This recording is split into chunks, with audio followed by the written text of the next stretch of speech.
पीले दांत वाली बहू। रंजना कभी ब्रश नहीं करती थी। उसे कितनी बार उसके माँ बाप ने डांटा, लेकिन उसका कोई असर उस पर होता ही नहीं था, जिस कारण से उसके दांत पीले पीले हो जाते हैं। शादी के बाद। अरे बहू, वैसे तो तुझ में कोई कमी नहीं है, पर तेरे दांत इतने पीले कैसे हैं बेटा? कैसे मतलब? कोई सर्जरी थोड़ी ना कराइए। वो तो क्या नाम, मैं ब्रश नहीं करती थी तो पीले हो गए। अब क्या करूं? आप कहें तो लाल करवा लूं या फिर काले? यार ये क्या है, क्यों माँ से लड़ रही हो? लड़ रही हूँ?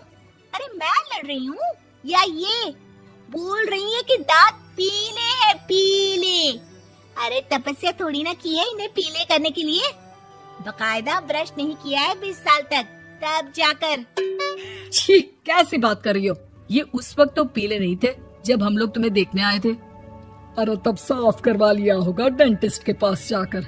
अब देखो कैसे पीले पीले लग रहे हैं। रंजना सास की तरफ गुस्से से देखती है। फिर शुरू हो गई पीले पीले पीले। अरे पीले तो तब भी थे जब मेरे हाथ का रसगुल्ला उड़ा उड़ा कर खा रही थी और बोल रही थी, लड़की नहीं गुणों का खजाना दे रहे भाई साहब आप। खैर, अब वो लोग करते भी तो क्या करते, पीले दांत वाली बहू पल्ले पड़ी थी तो झेलना तो था ही। एक दिन कीर्तन में रंजना गाना गा रही थी। अरे कमला बहन, माँ का द्वार है, यहाँ तो सब शुद्ध होकर आते हैं, फिर अपनी बहू को ब्रश भी नहीं करवाती तुम। दूर से पीले पीले दांत भक्ति में बाधा उत्पन्न कर रहे हैं। और कोई 2 साल के बच्चे थोड़ी ना लेकर आई हूँ मैं बहू बनाकर। अच्छी खासी लड़की है, अरे कैसे करवाऊं ब्रश? ये तो उसे खुद करना चाहिए ना। अब माँ बाप तो इसके जैसे तैसे निपटा दिए, ये नहीं सोचा कि सास कैसे संभालेगी। सास बहू को लेकर घर आ जाती है, लेकिन सोच लेती है कि अब इसे लेकर कहीं नहीं जाएगी। अगले रोज बहू कहती है, अरे क्या हो गया, मंदिर नहीं जाना क्या? कीर्तन का वक्त हो रहा है। मेरी मधुर वाणी से कान्हा जी जागते हैं और सोते हैं। आप तो जानती है ना उनकी भक्ति में कितना मन लगता है मेरा। वो क्या है ना, तबीयत ठीक नहीं लग रही है मेरी, आराम करूंगी मैं। तबीयत ठीक नहीं लग रही? अभी तो मिथुन के गाने पर नाच रही थी आप, और अब बोल रही है कि तबीयत ठीक नहीं लग रही। अरे भक्ति में मन लगा लो सासू माँ, ऊपर जाना है, क्या मुंह दिखाओगी आप? हाँ? सास को बहू की बात पर गुस्सा आ जाता है। मैं क्या मुंह दिखाऊंगी, इसकी चिंता तो ना कर, समझी? अपने मुंह की चिंता कर, जो ये पीले पीले दांत लेकर हर जगह पहुंच जाती है। पता है लोग कितना मजाक बनाते हैं। ना जी ना, मैं नहीं जाना कहीं तेरे साथ।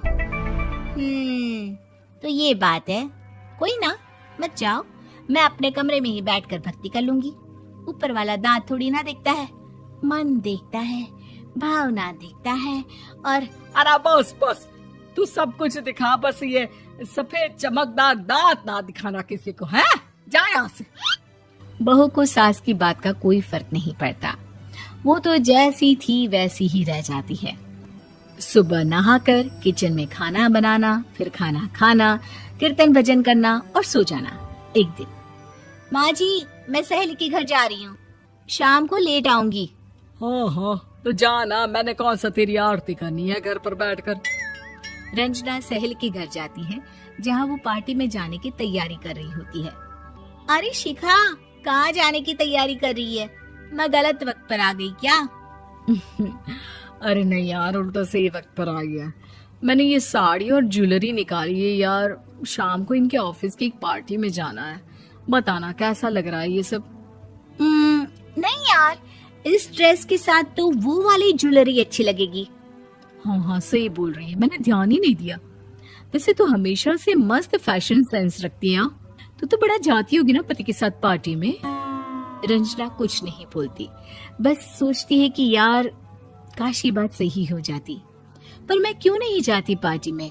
क्या इन लोगों की कोई पार्टी होती नहीं होगी? रंजना घर आती है और रात में पति से सवाल करती है, एक बात बताइए, आप मुझे किसी पार्टी में क्यों नहीं ले जाते? क्या आपके यहाँ ऑफिस में पार्टी नहीं होती? पति बेचारा क्या कहता कि दांत पीले हैं तुम्हारे इसलिए। अरे कोई पार्टी होती नहीं हम लोगों के ऑफिस में, तो कहाँ से लेकर जाऊं? और मार्केट, मॉल, कहीं वीकेंड घूमना, कहीं तो। अरे यार सारे हफ्ते में एक छुट्टी मिलती है, तो सोचता हूँ कि आराम ही कर लूं। क्यों? रंजना मन मार के रह जाती है।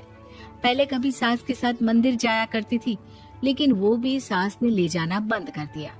घर बैठी बैठी रंजना बोर हो जाती है। तभी उसे आइडिया आता है और वो मायके जाने का सोचती है। सासू माँ, 2 दिनों के लिए मम्मी के घर जा रही हूँ।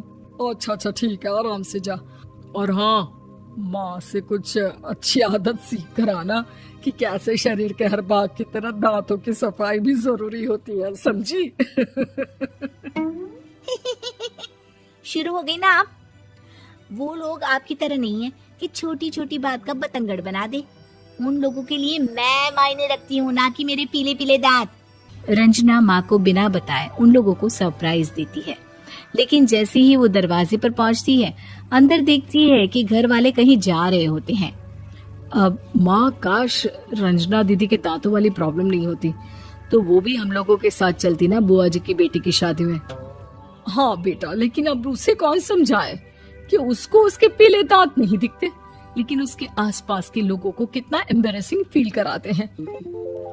मुझे तो कितनी बार उसके स्कूल की टीचर ने शिकायत की कि उसके साथ कोई लड़की बैठना भी नहीं चाहती, और ना ही कॉलेज में कोई उससे बात करना चाहता था। लेकिन पता नहीं क्यों उसे ये बात समझ में ही नहीं आती। कोई कमी नहीं है उस लड़की में, बस यही कि दांत पीले हैं। वो तो भला हो जीजा जी और उनकी माँ का, जो दीदी को जैसी है वैसे ही रखा हुआ है। रंजना को अपने घर वालों की बात सुनकर बहुत दुख होता है।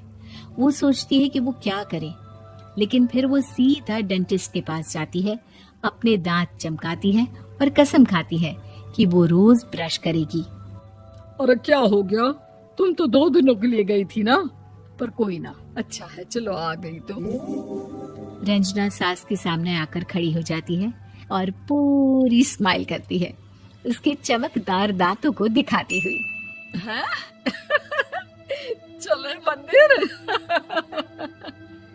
माँ, मुझे माफ कर दीजिए, मैंने आप लोगों को बहुत एम्बैरेसिंग फील करवाया। मैं आज से रोज ब्रश करूंगी।